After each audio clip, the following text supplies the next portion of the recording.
여러분 안녕하십니까? 진성호입니다. 이재명 더불어민주당 대표가 내일 서울대 병원에서 퇴원할 예정입니다.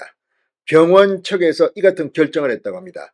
자, 지금 이재명 대표의 서울대 병원 수술은 이제 사법기관에 고발당하는 상황에 이르렀습니다. 의사단체, 시민단체가 지금 이재명 대표는 물론 정청래 최고위원, 이 천준호 비서실장 지금 계속해서 이 고발을 하고 있습니다. 여기에는 청탁금지법 위반 등의 여러 가지 혐의가 지금 걸려 있습니다. 자, 무엇보다도 이재명 대표가 부산대병원에서 응급조치를 하고 서울대병원으로 이송됐다는 것은 심각하지 않다는 반증이 아니냐, 이런 비판이 나옵니다. 만약에 심각했다면 부산대병원에서 바로 수술을 했어야 합니다. 그런데 왜 119 헬기를 태우고 또 이 서울대병원의 헬기 승착장은 지금 공사 중이어서 노들섬에서 또 가고, 아무튼 지금 이 상식적으로 이해하기 힘든 일들이 벌어지고 있습니다.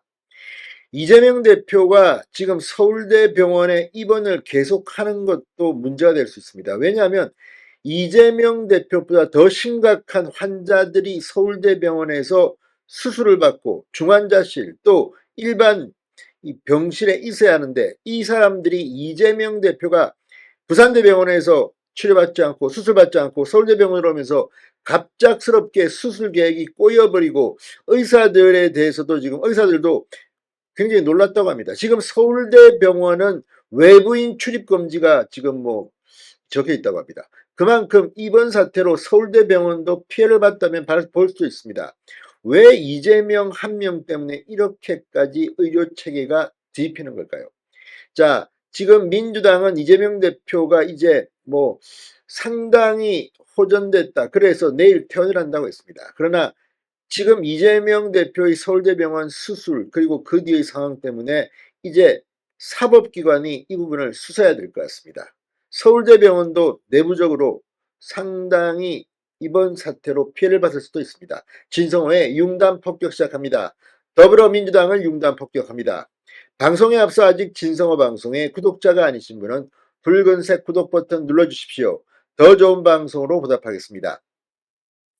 자, 이재명 대표가 내일 병원에서 퇴원하기로 했습니다. 이재명 대표, 지난 2일 부산에서 피습당한 뒤 서울대병원에서 수술을 받고 입원 치료를 받아왔습니다. 민주당 권혁기 당대표 정무기획실장은 오늘 이재명 대표 상태가 많이 호전돼 내일 퇴원하고 자택으로 귀가해 당분간 자택에서 치료를 이어갈 예정이다. 퇴원은 오늘 병원에서 결정한 것이라고 했습니다. 병원에서 결정했다. 이제 이재명 대표는 좀 나가달라, 이런 것일까요? 이 대표는 퇴원하면서 관련 메시지도 발표한다고 합니다. 다만 당무 복귀 일정은 정해지지 않았습니다. 이 대표는 죽으로 식사를 하고 있으며 가족들과 대화를 할 정도로 상태가 좋아진 것으로 전해졌습니다. 근데 지금 이 이재명 대표의 수술을 보면 지금 많은 서울시 의사회, 부산시 의사회, 광주시 의사회, 지금 상당히 많은 의학단체들이 이 성명을 냈을 만큼 말도 안 되는 짓이라는 비판이 많습니다. 홍준표 대구시장, 국가 의전 서열이 7인가 8인가 이런데 뭘 이 가지고 이게 난리 부르스를 쳤냐, 이런 식으로 이야기하는데, 아직도 홍준표 시장은 이 심각성을 모르는 것 같습니다. 진영 논리가 어떻고 이런 걸 따지는 게 아닙니다. 한동훈 비대위원장이 했더라도 이렇게 하면 안 됩니다.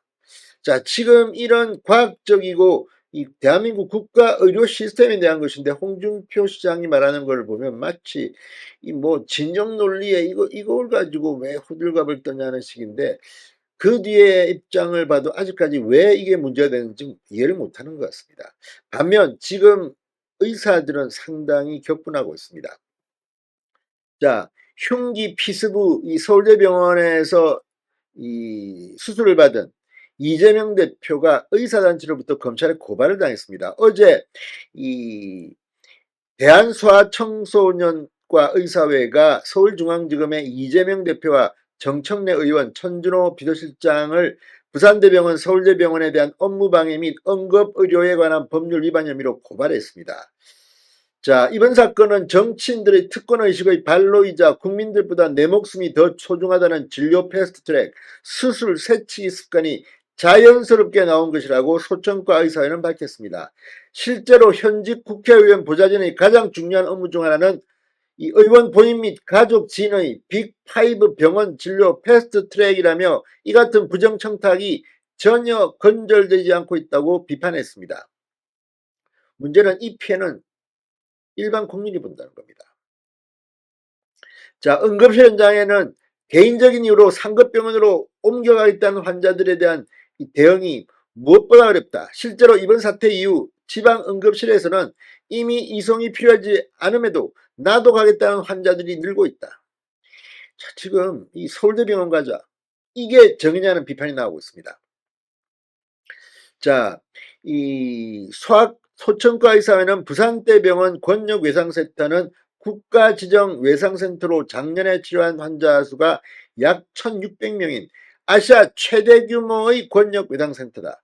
반면 서울대병원 중증외상최종치료센터는 서울시가 지정한 외상센터로 지난해 환자 수는 200여 명에 불과하다고 말했습니다. 그런데도 서울대병원 가자. 자, 지금 이런 식이 된다면 도대체 누가 지방대학에서 치료를 받습니까? 자, 지금 이 여러 언론단체, 언론기관 또 이런 데서 취재한 거를 보면 이 서울대병원 이번에 이거 제대로 한 겁니까? 이 익명을 요구한 서울 소재 종합병원 응급의학과 교수는 뉴델리에 이렇게 말했습니다. 서울대병원이 CT 등을 공개하고 과연 당시 상황이 어땠는지를 밝혀야 한다. 이재명 대표가 응급실을 패스하고 중환자실로 올라갈 수 있는 여지가 있었는지 의문이다. 서울대병원이 당당하다면 이 야당 대표만을 위한 절차가 아니었음을 입증해야 한다. 아마 의료계 이 부글부글 끓고 있을 겁니다. 이런 식이라면 무슨 백 없고 힘없는 서민들은 치료를 제대로 받겠습니까? 국가 서열이 매긴 키링이 말이지. 이거 가지고 왜 그래? 유치하다. 이렇게 말하는 사람들은 정말 정신 제대로 차려야 할 겁니다. 자, 유인술 전 대한응급의학회장은 뉴시스를 통해 민주당 측이 서울대병원에 얘기해서 서울대병원에서 전원을 받았다면 누군가는 김영란법, 청탁금지법 위반 가능성이 있다고 지적했습니다. 실제로 천준호 이재명 대표 비서실장이 이 청탁금지법 위반 가능성이 있다는 이야기도 들립니다. 이미 피소했기 때문에 수사를 해야 될 것으로 보입니다. 자, 아무튼 지금 119 헬기를 탄 것도 이거 완전히 불법이라는 지적이 여기저기서 나오고 있습니다. 지금 서울대병원은 본관 앞에 진료 목적의 외부인 출입금지 안내문을 걸어놨다고 합니다. 이재명 대표 전원과 관련한 비판이 가중되면서 진료 행위에 방해를 받고 있다는 의미입니다. 대한민국 최고의 대표의 언론기관이라고 불리는 서울대병원이 특혜 논란으로 몸살을 앓고 있습니다. 그래서 이재명 대표가 이제 퇴원하는 겁니까? 아무튼 여전히 이제 검찰 수사로 이 많은 의혹들이 밝혀져야 할 것으로 보입니다. 진성호의 융단 폭격이었습니다. 여러분 감사합니다.